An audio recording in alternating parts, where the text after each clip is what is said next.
When the law meets the lawless, something has to break, and tonight on SmackDown, the sound of that breakage was deafening. Welcome back to Wrestling Apocalypse. If you're a fan of chaos, if you're a fan of power struggles that threaten to tear a promotion apart, then you're in the right place. Because tonight, General Manager Nick Aldis did something that most people in his position would be terrified to do. He looked into the eyes of the most dangerous man in professional wrestling, the Samoan Werewolf Fatu, and he laid down the law. But as the old saying goes, when you try to cage a wolf, you'd better make sure the bars are made of more than just paper. The energy in Fort Lauderdale was palpable from the second the cameras started rolling. You could feel it in the air, that static electricity that only happens when a show is spinning out of control. We started with Cody Rhodes, the American Nightmare, standing in the center of the ring, looking to address the road to the Elimination Chamber. But Cody didn't even get 3 sentences out before the atmosphere shifted. That guttural, primal energy hit the arena as Fatu marched down the ramp. This wasn't the Fatu we saw months ago. This was a leaner, hungrier, and infinitely more focused version of the werewolf. Fatu didn't care about Cody's story. He didn't care about the fans. He got right in Cody's face and made it clear, if it wasn't for the current undisputed champion Drew McIntyre costing him his qualifying match last week, Fatu would be the one standing there talking about WrestleMania. The tension was a powder keg, but before the fuse could be lit, a third player entered the game. High above the ring, in a private luxury suite, sat the Scottish warrior himself, Drew McIntyre.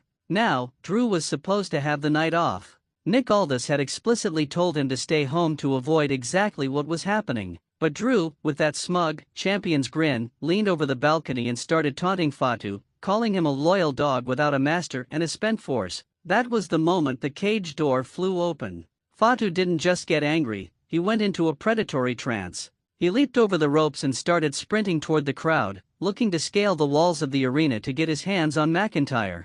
This is where Nick Aldis stepped in, and where things went from pro wrestling drama to emergency protocol. Aldis rushed out with a small army of security. We're talking 15 or 20 guys in blue shirts, and they physically intercepted Fatu at the barricade. It was a sea of bodies. Fatu was tossing grown men aside like they were pillows, his eyes fixed on the luxury suite where McIntyre was laughing and sipping a drink. Aldis was screaming, "Not tonight. You touch one person in that crowd, and you're gone for good." The visual was stunning. You had the general manager, a man who carries himself with the dignity of a king, standing mere inches away from a man who looks like he wants to eat the world alive. Aldis didn't back down. He pointed his finger right at Fatu's chest and gave him a choice: go to my office right now, or you will never step foot in a WWE ring again. I will sanction you, I will fine you, and I will erase you from this roster. For a split second, the arena went silent. You could hear the heavy breathing of the security guards who had just been mauled.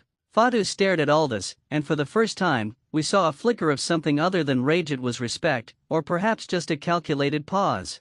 Fatu eventually relented, following Aldis backstage, but the sanction Aldis had in mind was far from a simple slap on the wrist. Backstage, our cameras caught the fallout. Aldis didn't just give Fatu a lecture. He hit him where it hurts: his freedom to hunt. Aldis officially sanctioned Fatu with a massive financial penalty and a conditional status. He told Fatu, "You want Drew McIntyre?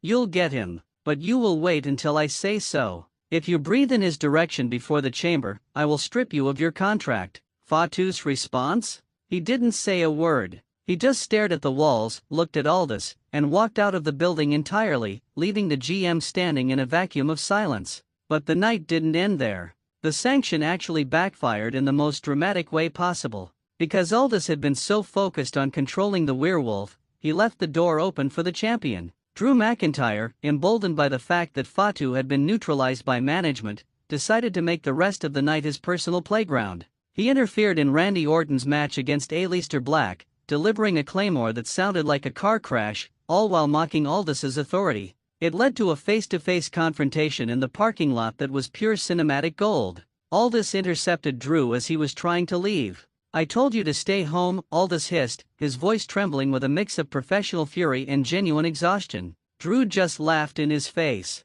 "You're so worried about the wolf at the door, Nick, that you forgot who owns the house." The stakes for the Elimination Chamber have shifted from a wrestling tournament to a three-way war of attrition. You have Cody Rhodes trying to maintain the heart of the brand, Drew McIntyre operating as a rogue champion who thinks he's untouchable, and Fatu now a sanctioned animal who has nothing left to lose. When you sanction a man like Fatu, You don't make him safer, you just make him more desperate. The locker room is on edge. We've been hearing reports that the other superstars are terrified of being caught in the crossfire. During the triple threat qualifying match later that night, you could see it in the eyes of the competitors. They were constantly looking at the entrance ramp, waiting for the shadows to move. This is the apocalypse we talk about. It's when the rules of the general manager start to crumble under the weight of the talent's ego and rage. Nick Aldis is a great leader, but tonight he realized that you can't manage a hurricane. You can only hope to survive it. Jacob Fatu being sent home isn't a victory for the law and order of SmackDown, it's a delay of the inevitable. Fatu is out there right now, somewhere in the dark, and he's not thinking about the fine or the sanction. He's thinking about the sound McIntyre's ribs will make when he finally gets his hands on him. This is why we watch.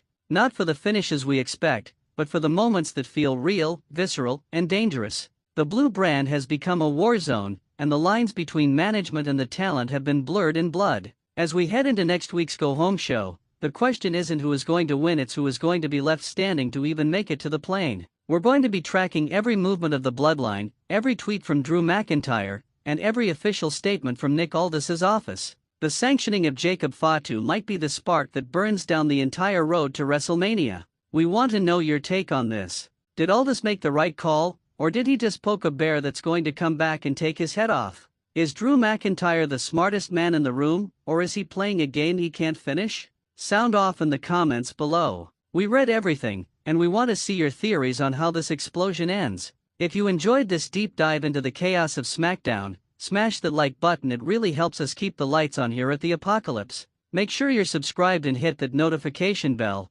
because when the werewolf returns, and he will return, you're going to want to be the first to know. The mask is off, the sanctions are signed, and the nightmare is just beginning. I've been your host for Wrestling Apocalypse. Stay safe, stay loud, and we'll see you at the next bell.